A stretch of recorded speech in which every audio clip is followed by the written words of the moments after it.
बीमारी में भी मैं म्यूजिक बना रहा था। आप कभी मेरे पास आएंगे घर तो मैं आपको गाने सुनाऊंगा जो बीमारी में बने हैं। बहुत अलग है ना। You won't believe, very spiritual.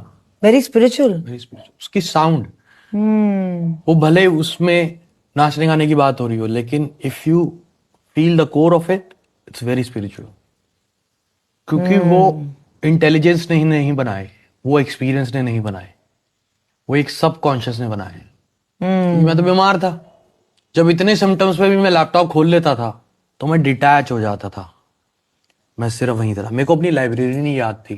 Library होती है साउंड लाइब्रेरी, मुझे अपनी लाइब्रेरी नहीं याद थी, भूल चुका था। लाइब्रेरी रीडिस्कवर कर रहा था, कौन सा सैंपल कहाँ रखा है, किक कहाँ रखता था, मैं स्नेयर कहाँ रखता था। तो वो एक प्रोसेस था और मैं उसमें ही मेरे को और सब लोगों ने, मेरे गुरुजी ने, मम्मी को, ये और मेरा एक गाना है धीरे धीरे से मेरी जिंदगी में आना, वो मैंने बहुत गंदे सिम्टम्स में लिखा था और गाया था, बहुत बुरे सिम्टम्स में। मेरे घर में स्टूडियो था, मेरे को वहां जाने से डर लगता था, तो मैंने लिविंग रूम में आईफोन 6 पे वो रिकॉर्ड किया। वो आईफोन 6 पे रिकॉर्डेड है, लेकिन वो साउंड आप सुनो धीरे धीरे से मेरी जिंदगी में आना, तो उसमें है कुछ स्पिरिचुअल। उस साउंड में है, उन बातों में है कुछ।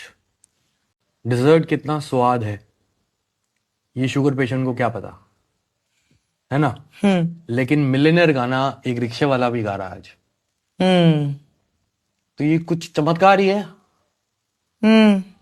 जब शराब की बात कर रहा था, 4 बोतल वोडका, तो वो यूनिफॉर्म बात कर रहा था। सब पीते हैं, मेजोरिटी पी रही है, तो वो कनेक्ट करेगी। और जो 4 बोतल पी भी नहीं रहा वो भी सोच रहा है कि कनेक्ट मैं करेगा। इतनी पी, ये मतलब वो कनेक्ट 4 ड्रिंक में भी 4 बोतल समझ रहा है वो। लेकिन अब ये कंपैरिजन देखिए ना, कि मैं जब रीले देख रहा हूँ इंस्टाग्राम पे कि मजदूर वगैरह लगे हैं, मोहम्मद फकी मिलियनेयर, वो गा रहे हैं, तो ये अलग एनर्जी से बन रहा है। और एक होप है ना, एक होप है। आपने जो बात आप बता रहे थे आपके किसी एक इंटरव्यू में कि मैं जो गाने बनाता हूँ, आपने बोला था ब्लू है पानी पानी, किसी ये भी कोई लिरिक्स है? 2 लिरिक्स हैं, पर ये इतने कैची है, मतलब बच्चा बच्चा जानता लिरिक्स। आपके हर गाने के ज्यादातर लिरिक्स बहुत इजी हैं। ऐसी कोई महाशायरी नहीं लिख दी आपने। लेकिन जो लिखी है ना शायरी और जो बातें लिखी हैं वो लोगों को समझ में नहीं आती। मैंने पिछले साल एक गाना निकाला विमेन एम्पावरमेंट पे, मैंने खुद लिखा, हाँ। फ्लॉप हो गया गाना। कौन सा? आपको भी नहीं पता? देखो, सोल गाने का नाम था। सोल? सोल? हाँ, नहीं पता। नहीं पता? विमेन एम्पावरमेंट के ऊपर? विमेन एम्पावरमेंट पे। और वो एक मेरे इमेजिनरी एक स्टोरी मैंने बनाई थी कि मैं हनी सिंह हूँ, दिल्ली में रहता हूँ, मेरी माशूका मुंबई में रहती है, और वो एक्ट्रेस। मेरे इमेजिनरी एक स्टोरी मैंने बनाई थी कि मैं हनी सिंह हूँ, दिल्ली में रहता हूँ, मेरी माशूका मुंबई में रहती है, और वो एक्ट्रेस बनना चाहती है। अब वीडियो देखना, वो उसका वीडियो का कंसेप्ट भी मेरा था, सारा थॉट मेरा था। और देखो, मुझे तक नहीं पता, किसी को नहीं पता। वुमेन एम्पावरमेंट गाना, जो मैं चीज कहना चाहता हूँ वो पता नहीं कब कह पाऊंगा।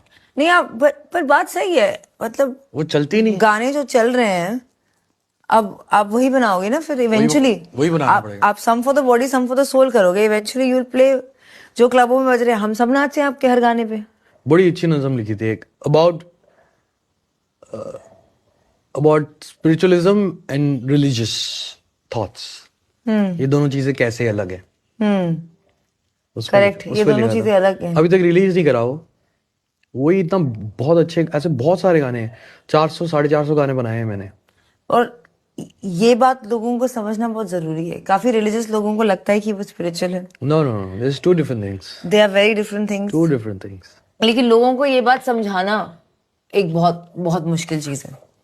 अगर आप गाने में समझा सकें तो कमाल हो जाएगा, क्योंकि हम तो बोल बोल के थक जाते हैं पॉडकास्ट में।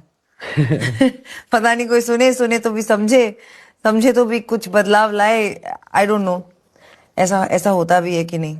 आपने ये भी बात कर रहे थे कि आपका जो एक फेज था जिसमें आप